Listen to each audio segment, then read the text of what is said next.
Hello everyone, hello दोस्तों, मेरे देश के समस्त छात्र छात्राओं को नमस्कार, मेरा प्यार भरा प्रणाम। उम्मीद करता हूं आप सब बहुत अच्छे होंगे, खुश होंगे, मस्त होंगे, स्वस्थ होंगे और अपने एग्जाम की तैयारी करने में व्यस्त होंगे, ऐसी उम्मीद मैं आपसे करता हूं। और आज रक्षाबंधन है, तो आप सभी को रक्षाबंधन के इस पावन पर्व की बहुत बहुत शुभकामनाएं, बहुत बहुत हार्दिक बधाई आपको। और मैं परमपिता परमात्मा से ये प्रार्थना करता हूं कि जो भी लक्ष्य है, जो भी टारगेट आप अपने जीवन में लेके चल रहे हैं, जल्दी से जल्दी आप उनको अचीव कर पाएं, जल्दी से जल्दी आप उनको पूरा कर पाएं।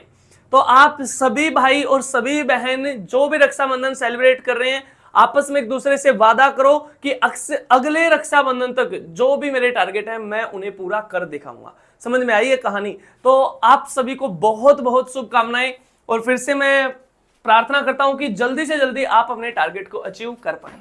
तो चलो आज की क्लास की शुरुआत करते हैं।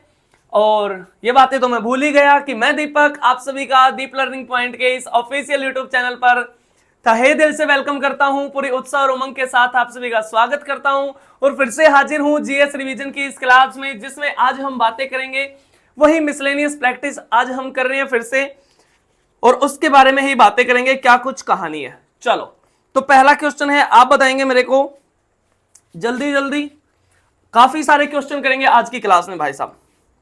क्वेश्चन है आपका, जो हेमिस छु ये जो त्योहार है किसकी याद में मनाया जाता है? हेमिस तशु बोलते हैं इसको, और ये मनाया जाता है, हेमिस महोत्सव लिख लो, हेमिस महोत्सव मनाया जाता है आपका गुरु पद्मा संभव की याद में, गुरु पद्मा संभव की याद में ये मनाया जाता है। और ये कहाँ मनाया जाता है? ये आपका लद्दाख में मनाया जाता है। और गुरु पद्मा संभव इनका मतलब था कीमती गुरु, इसका अर्थ अगर आपसे पूछ ले कीमती गुरु।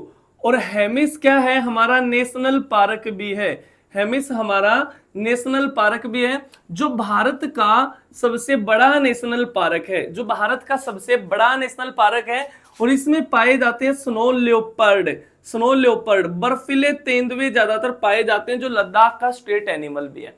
क्लियर है कहानी? और तो यहां पर हेमिस फेस्टिवल भी मनाया जाता है, हेमिस नेशनल पार्क भी है, आपका लद्दाख के अंदर पड़ता है। ठीक है, जब से लद्दाख बना है, इससे पहले कहां था? जम्मू कश्मीर में पड़ता था। और इस हेमिस नेशनल पार्क के अंदर एक पीक है, एक चोटी है, जिसका नाम है स्टोक कांगड़ी, स्टोक कांगड़ी। ये चोटी है बहुत इंपॉर्टेंट, जो आपसे पूछी जाती है, जो किस रेंज पे? जो आपकी लद्दाख रेंज पे, जो आपकी लद्दाख रेंज पे, लद्दाख पर्वत श्रृंखला पे। और लद्दाख पर्वत श्रृंखला किस हिमालय का भाग है? लद्दाख पर्वत श्रृंखला आपका ट्रांस हिमालय का भाग है, ट्रांस हिमालय का भाग है। हिमालय जो मैंने आपको पढ़ाया था तो सारी बातें बताई थी। और ट्रांस हिमालय किसका भाग है अगर आपसे पूछ ले? तो ट्रांस हिमालय आपका अंगारा लैंड का भाग है, ट्रांस हिमालय आपका अंगारा लैंड का भाग है। यानी कि ये हिमालय से भी काफी प्राचीन है। इतनी सी बातें आपने याद रखनी है। मैंने हिमालय आपको पढ़ाया था बहुत अच्छे से, उसमें सारी बातें बताई हैं, तो इस बात में बस इतनी बातें याद रखनी है। और अगला क्वेश्चन है, आपसे पूछा गया है कि अगला क्वेश्चन है आपका, बहुत सिंपल सिंपल से क्वेश्चन दिए गए हैं। वर्ष के किस दिन पृथ्वी सूर्य से सबसे अधिक दूर, जिसे उपसौर भी कहा जाता है, कब होती है? यानी कि सबसे अधिक दूरी पर पृथ्वी कब होती है सूर्य से? मैंने आपको बताया था और पढ़ाया भी था। अब जो ये तिथि गई थी, ये दो तिथियां याद रखनी है आपने, एक 3 जनवरी की, एक 4 जुलाई की। ये लगा लो 3 जनवरी है और ये लगा लो आपकी 4 जुलाई है। और ये हमारी अर्थ का पाथ है, हमारी अर्थ का पाथ है। और यहां पर है सूर्य देवता, यहां पर है, यहां पर है। यानी कि एक बार तो हमारी पृथ्वी सूर्य से अधिकतम दूरी पे है, एक बार सबसे न्यूनतम दूरी पे है। तो जब न्यूनतम दूरी पे है, न्यूनतम दूरी पे है, इसको कहा जाता है हिंदी में, इसको बोलते हैं उपसौर, उपसौर। और इसको बोलते हैं हिंदी में अपसौर, अपसौर। और अपसौर की कंडीशन 4 जुलाई को होती है और उपसौर की कंडीशन 3 जनवरी को होती है। और उपसौर को इंग्लिश में अगर आपसे पूछ ले तो पेरीहिलियन बोलते हैं, पेरीहिलियन।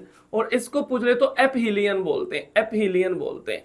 और अगर आपसे पूछ ले, अभी क्वेश्चन में ये पूछा है कि पृथ्वी सूर्य से अधिकतम दूरी पर होती है, उसको अपसौर कहा जाता है, उसको अपसौर कहा जाता है। तो ये कब होती है?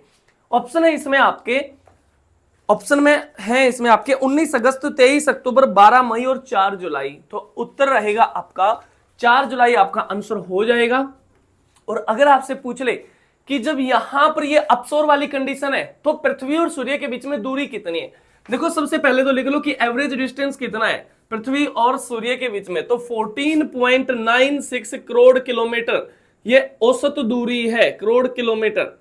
अगर आपको ये वाली दूरी निकालनी है उपसौर वाली, तो आप इसमें से 0.25 माइनस कर दोगे तो ये आ जाएगा 14.71, लेकिन इसको जीरो भी लिख सकते हो आप पॉइंट के बाद, यानी कि 14.70 करोड़ किलोमीटर दूरी किस कंडीशन में होती है, आपके उपसौर वाली कंडीशन में, जब पृथ्वी सूर्य के नजदीक होती है। और अगर आपसे ये वाली दूरी पूछ ले तो आप इसमें 0.25 प्लस कर दोगे तो ये दूरी बन जाएगी आपकी, इसमें ये बन जाएगा 15.21 बनता है, लेकिन हम इसको 20 करोड़ किलोमीटर भी लिख सकते हैं। यानी कि पृथ्वी और सूर्य के बीच में अपसौर वाली कंडीशन में जो अधिकतम दूरी है वो कितनी है, इतनी होती है।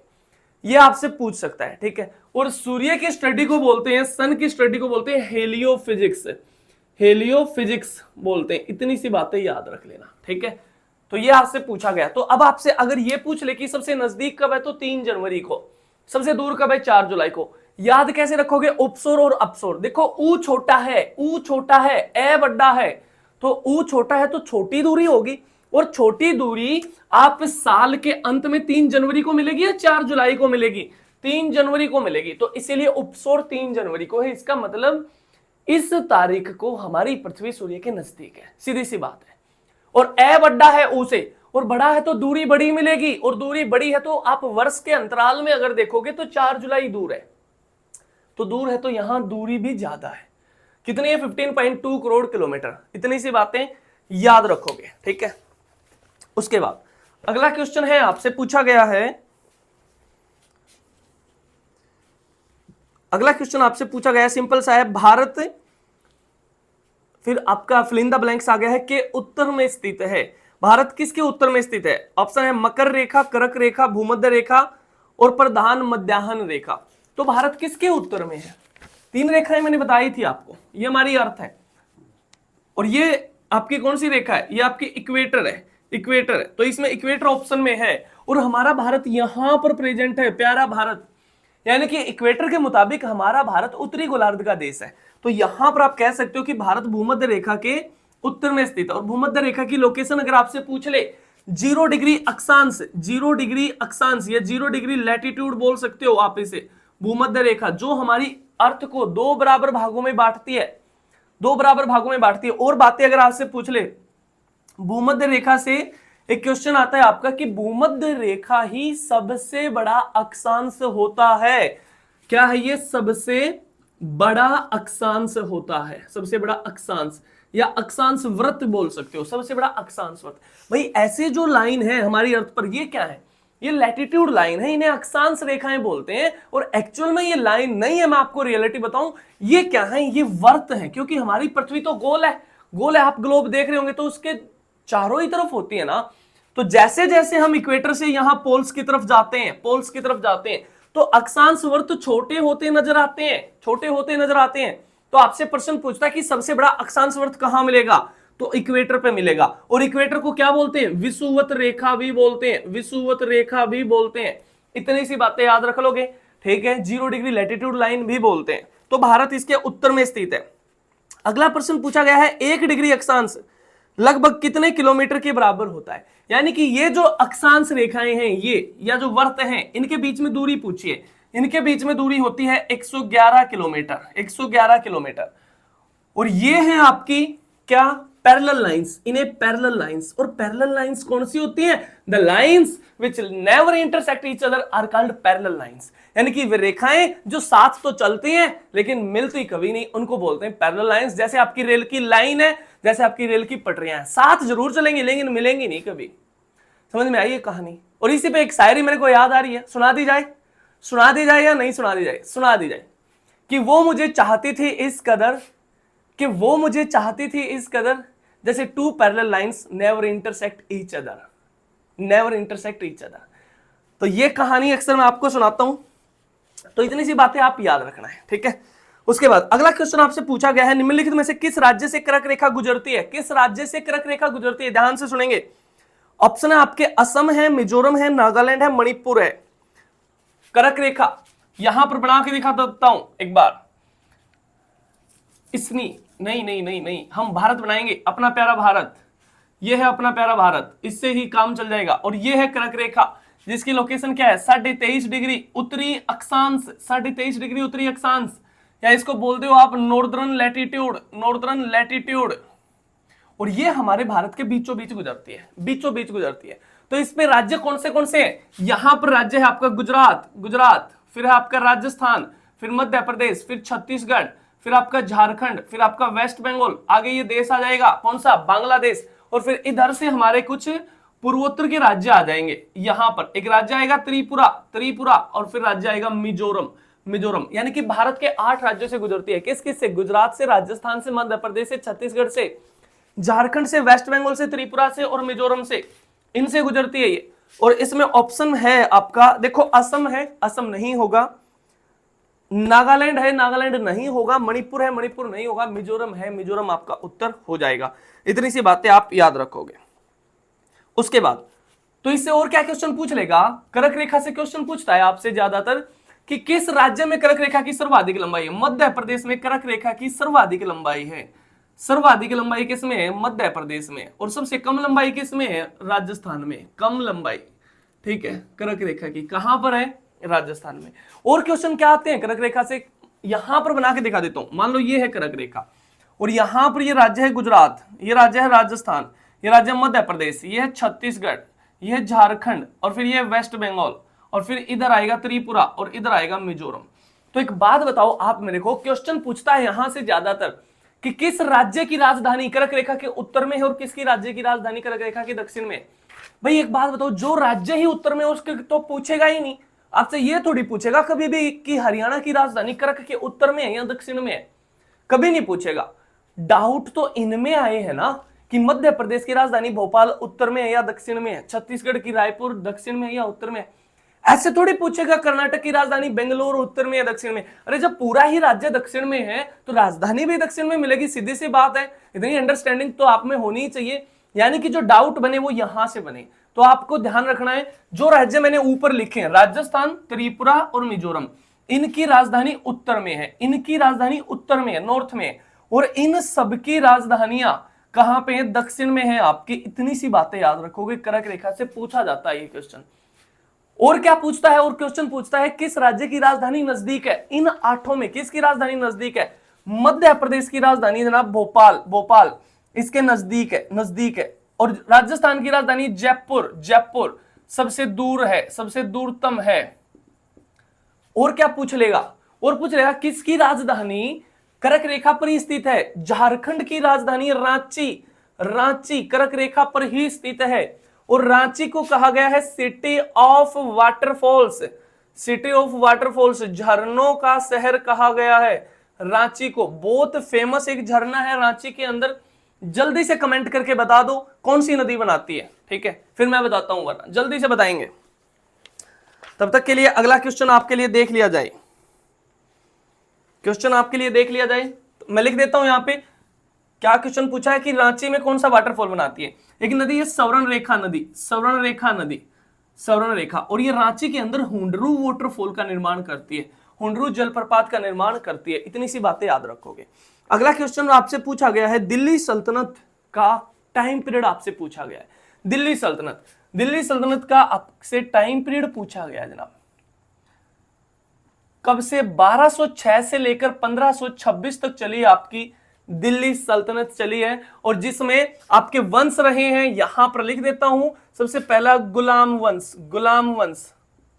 फिर आया आपका खिलजी वंश, और फिर आया है आपका तुगलक वंश, और फिर आया है आपका सैयद वंश, और फिर आया है आपका लोधी वंश। यहां लिख देता हूं बाकी की बातें। लोधी वंश, ठीक है। ये 5 वंश रहे हैं आपके दिल्ली सल्तनत में, गुलाम वंश, खिलजी वंश, तुगलक वंश, सैयद वंश और लोधी वंश। याद कैसे रख सकते हो?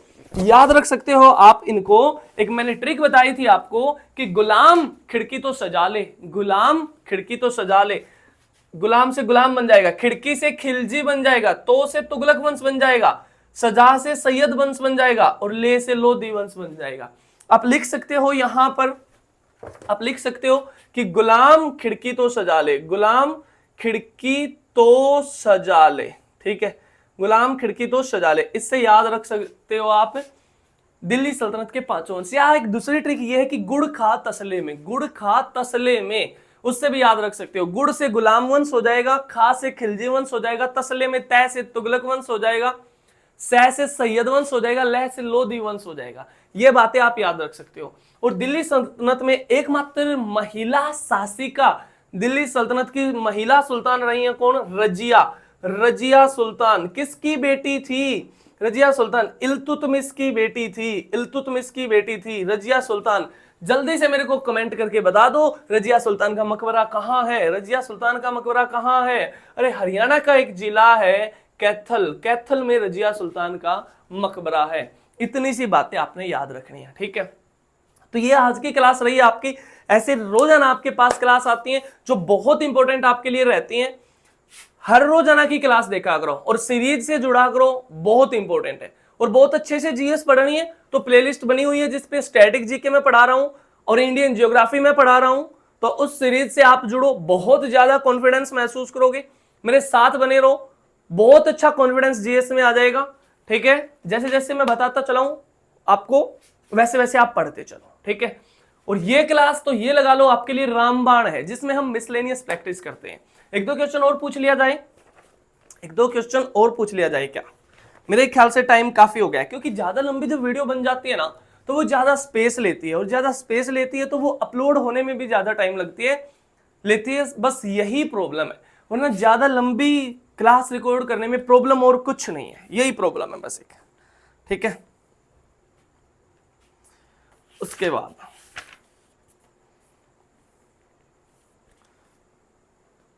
प्रश्न पूछा गया है कृष्णा नदी का उद्गम स्थल कौन सी पर्वत श्रृंखला से है? कृष्णा नदी का उद्गम स्थल ऑप्शन है एक सतपुड़ा पर्वत श्रृंखला से है, ऑप्शन बी है सह्याद्री पर्वत श्रृंखला से है, ऑप्शन सी विंध्या पर्वत श्रृंखला से है, और ऑप्शन डी है पूर्वी घाट से। तो क्या उत्तर रहेगा? सह्याद्री पर्वत श्रृंखला से है। और सह्याद्री क्या है? सह्याद्री वेस्टर्न घाट को बोलते हैं, पश्चिमी घाट पर्वत को बोलते हैं सह्याद्री। और ये एकमात्र ऐसा पर्वत है भारत का जिसको यूनेस्को में शामिल किया गया है। पूरा का पूरा वेस्टर्न घाट 2012 में यूनेस्को में शामिल किया गया है। और बहुत ज्यादा बायोडाइवर्सिटी यहां पर देखी जाती है, बहुत ज्यादा ग्रीनरी आपकी साउथ इंडिया में है। नौकरी लगने के बाद घूम के आओगे, घूम के आना है ना, नौकरी लगने के बाद अरे इस जीवन को एक्सप्लोर करना है। ये जीवन जीना नहीं है, ये जीवन मतलब ये जीवन काटना नहीं है, ये जीवन जीना है बहुत अच्छे से, ठीक है। इसको एक्सप्लोर करो बहुत अच्छे से। हमेशा आपको बोलता हूं कि क्यों खुलकर नहीं जीते, यहां कौन सा दोबारा आओगे? अरे तुम इंसान हो यार, गणित के पहाड़े नहीं जो बार बार दोहराए जाओगे, जो बार बार दोहराए जाओगे। अभी विद्यार्थी जीवन है, 2-3 साल की मेहनत है, खूब रगड़ के करो मेहनत, खूब रगड़ के करो। उसके बाद 30-40 साल का जीवन बहुत अच्छा बीतेगा, बहुत स्मूथली बीतेगा। पता भी नहीं चलेगा कि आपके जीवन में कैसे आप अपने जीवन को एक्सप्लोर कर रहे हो, कितना अच्छा आपका जीवन बन जाएगा। समझ में आई ये बातें? तो आज की बातें यहीं तक रखते हैं, बाकी बातें कल करेंगे, सेम टाइम सेम जगह अगले दिन। तब तक के लिए खुश रहो, सारे मस्त रहो, टेंशन कोई लेनी नहीं है। जय हिंद, जय भारत, वंदे मातरम।